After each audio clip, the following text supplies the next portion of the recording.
అండి మేమైతే అరిసెలు చేస్తున్నాము ఇవాళ. ఇగోండి పిండి తీసాము,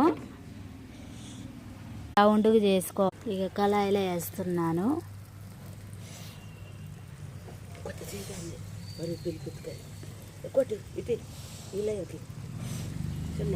ఇగోనండి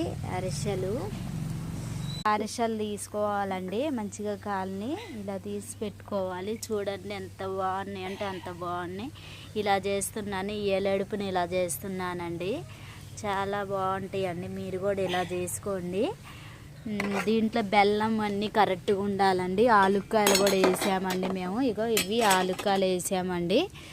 అన్నీ కరెక్ట్గా ఉండి పాకం కూడా కరెక్ట్గా పట్టుకుంటే అరిసెలు చాలా మంచిగా ఇలా గుండ్రగా వస్తాయండి. చూడండి ఎంత గుండ్రగా ఎంత బాగున్నాయో, అసలు చాలా టేస్ట్ ఉన్నాయి.